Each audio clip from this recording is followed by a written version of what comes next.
And what's the name of it? Where can It's Merthyr Squash Club, the greatest squash club in the world. Oh, second greatest after open squash. Of course, of course. Or best in Wales. Let's go with that.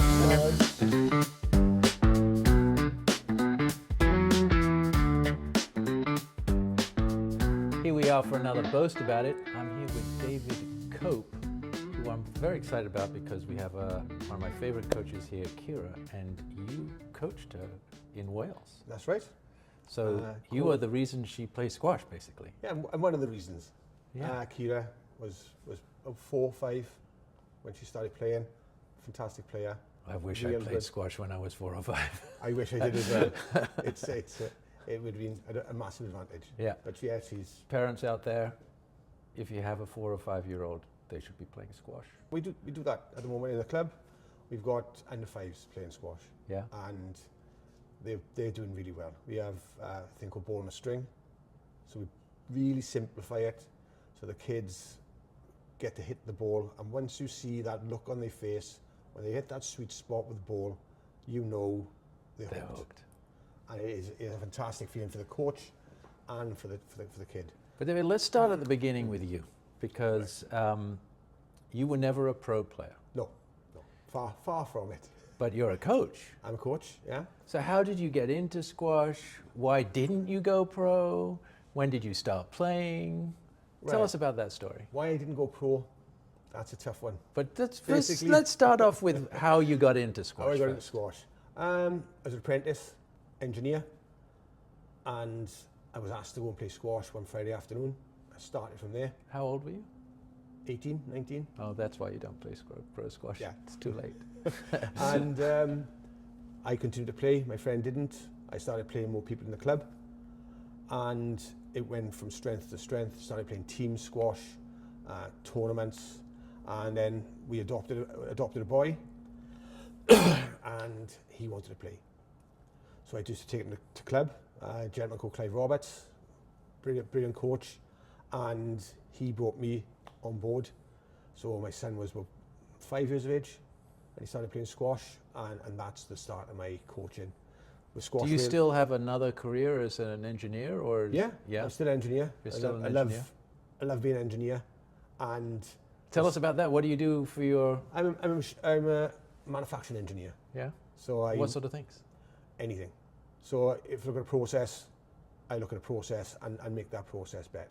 Hopefully make that process better. And so your job is just to make these machines and the process work better. So it's looking at the process, understanding the people, make the machines run better, the quality better. I read a lot of psychology books. I read a lot of marketing books. I read a lot of engineering books, lean books, because it's important to understand how people work. So people don't interact with the machinery and don't do what is needed, the process doesn't work, and people are the most important thing. So sort of what you're saying there about the machines, I could sort of bleed it into squash. Do you find there's overlaps between? Yeah, definitely. Yeah. I've been a trained engineer, so my problem solving skills are engineering based. Yeah. So in the club, we use those engineering tools. So when we started the club re-energized the club for the second time, we done a roadmap, we done a vision, we done a mission statement, and we started from this. We collected data on who was playing, when they were playing, how many were playing, and from that data we changed things, and we learned very quickly. You just can't give a person, use a squash racket, off you go, because not only do they understand the rules, it's very frustrating. It's a very frustrating sport. Yeah. And if I played you, I understand your level is pretty good. My level is not so good. I would love the competition. I think that's my American attitude coming out, and your English humbleness. You bet you'd crush me. Maybe. But I'd love the competition because I've played for so long. Yeah. I'd love to work you out and try and get 1 point or 2 points or 3 points, and that would be a win for me. Yeah. But when you start in fresh, if you have people at the same level playing, it is the most exhilarating sport in the world. Yeah. Because you get that sweat, you get that buzz, and you just run and you get fit. And there's a lot of sayings, you have to be fit to play squash. Yeah. If you don't play squash to get fit. Yeah. And I believe that is one of the worst things that someone ever said, because you can play squash to get fit if you're at the same level. Yeah. And what we did then, we've introduced ladies squash to the club, and we've got about 15, 16 ladies playing now. So we've got a ladies team, and it's the only truly ladies team in South Wales. And they love it. They love the social aspect of it. They love the competitiveness. And you can see how they've improved week on week, month on month since they began. And it's difficult sometimes when you play because you judge yourself on that moment in time. Yeah. Whereas really, you need to look back to see where you started and where you've come to. So we've done great things with ladies squash. Before you go further, I want to pick up on a couple of things that that you mentioned, and I'd love to go a little deeper. First, I sort of love that you said, you know, you don't have to work out to play squash or be fit to play squash or whatever it is that people say. But I do kind of feel like it's a bit of a circle where you start playing squash, you find someone at your own level, you get fitter and fitter, and then you want to beat them, and you find yourself one of the things you do to get fitter. And one of the people that you've coached that has taken that to a whole other level is Joel Makin. Yes. Joel is probably, he and Paul Cole are the fittest. They're animals. They are. And Joel is. So talk to us about, because you helped nurture him as a boy, and his father always said, "Oh, Dave, the stuff you used to do in the club has helped Joel so much," and it's a lovely compliment. But we have to be realistic. What I believe I give Joel, and hopefully all the kids who played for me, is just the love of the sport, the enjoyment, and that seed. Because Joel, he's worked so hard himself, and he's looked and he's worked at different aspects of his game. And when he was 13 or 14, he was just an ordinary player. And then that button switched, and he said, "Right, really? He said, I am going to be the best." And it was like that. And he was down the club all the time, constantly training. And there was another player he used to play, and I remember playing them both in the centre. I said, "Look, boys, you've now got to change your game. You can beat me. You can run along and just trick in and beat me, or you can take control and start playing the right areas of the court and playing the right game." The one boy enjoyed running on like a chicken, and he's not playing anymore. And Joel thought, "Oh, yeah, he got the aspect, and now he wants to learn." And then what he would do, he would just go 1 point at a time. So he'd lose 3-love, 11-1, 11-2, 11-3. Then it'd be 11-3, 11-4, 11-5, and so on. He just one bit at a time, one step at a time. And you can see he's taking that into his professional career. Yeah. Where he's gone, right, I'm now ranked 154 in the world. And he was super fit. And he used to play his professional, and he'd go, "Oh, not Joel. I'm going to be on court." Well, I beat him 3-0, and it's going to be 11-love, 11-love, 11-love. I'm going to be on court for an hour and a half. And he's just worked at every aspect of his game, bit by bit. And he's a special squash player, and he's a special person. Obviously, I'm a bit of a squash nut, so I watch a lot of squash, I play a lot of squash, I eat a lot of squash, I drink a lot of squash. Like me. I saw a piece of film about Joel, sort of a training day. Yeah. And one of the things he did that shocked me, but then I kind of loved it, he was doing boxing. Yeah, he loves boxing.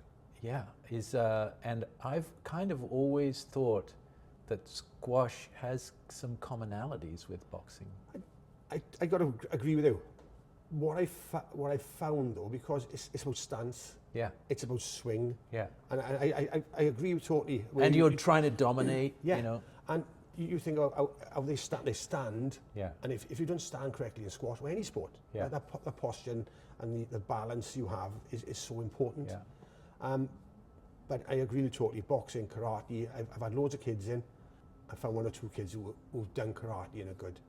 You're here in New York. You came to see the Tournament of Champions. Yeah, come to talk. Talk to us about your experience here and watching the tournament. It's been great. Yeah. It's Grand Central Station's a beautiful building. You've done about marketing, and I love marketing. Yeah. And we have a purple cow When you say you have a purple cow, I'm missing the reference. Right. It's a gentleman called Seth Godin, Yeah? right, and he talks about a purple cow. Okay. So what the analogy gives is if you drive down the freeway Yeah.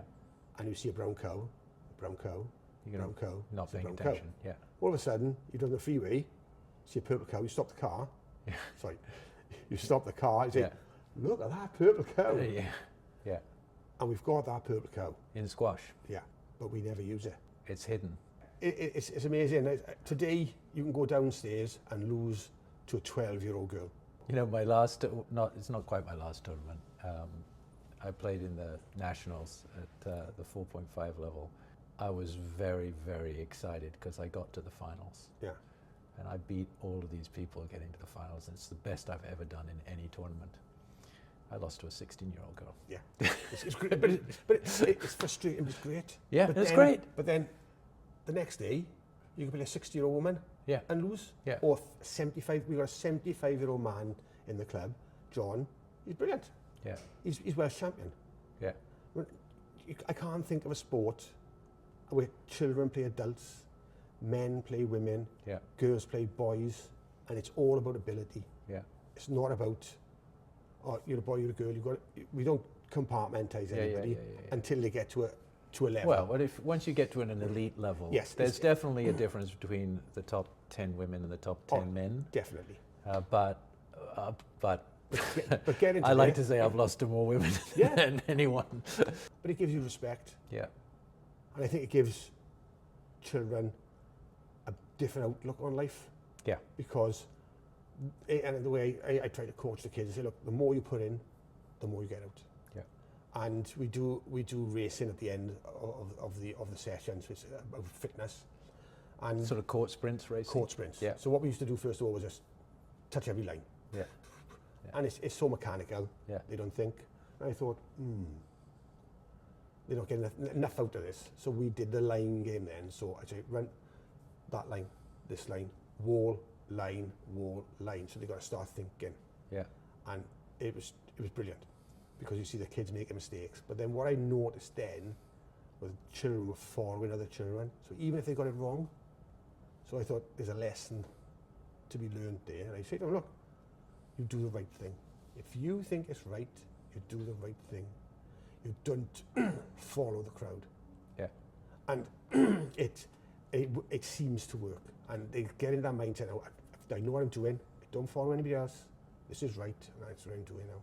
Yeah. And it works. And I said, there's no sport. I can't think of a sport where that happens. Yeah. But again, I'm slightly biased.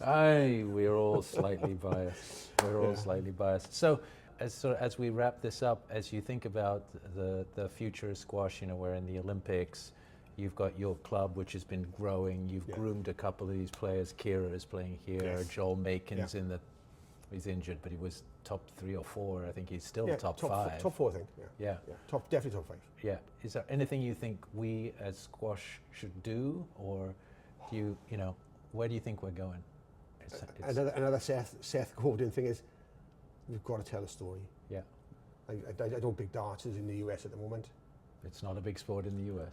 In the UK at the moment, it is enormous. And that's all it is 2 blokes throwing sticks at a board. But the television company have got hold of it, and they zoom up on the triple 20, and they've got someone making it sound exciting. Yeah. And they've got the crowd behind them now, they're all drinking and they're cheering and shouting, and the atmosphere is brilliant. It's not the darts, it's the experience and the atmosphere that makes it be Super Bowl. How much time is American football played in comparison to the full event? Yeah. It's just a minor part of that. Yeah, no, the event takes 5 hours. The football game takes 90 minutes. Yeah. But that's it, and that's maybe with squash, we have to do something different. Yeah. And it's like, I said, I'm biased. I loved it. Grant said, Are you going to stay for the NSL game tonight? Yes. And I watched they're doing something different. They are, they? Yeah. Oh. Yeah. I think have you're a going to camera like out. it. I'll I have a think you're camera going to out. like it. I think you're going to like it. Yeah, so I'm going to go for some food now. Yeah. And I'll be back in and 6 o'clock start. 6 o'clock start. Yeah, so looking forward to that. Yeah. Our team is the New York Queens. Remember, Yeah. that's who you're rooting for. I know. I have been coached. Okay. Tesney. Oh yes, of course, of course. Tesney and Tesney, Kira. Welsh player. Yeah, Tesney and Kira have reminded me. Yeah. Repeated. Yeah. Listen, thank you so much for spending James, time with me. It has been a pleasure. Thank It's you. been a pleasure. I hope it was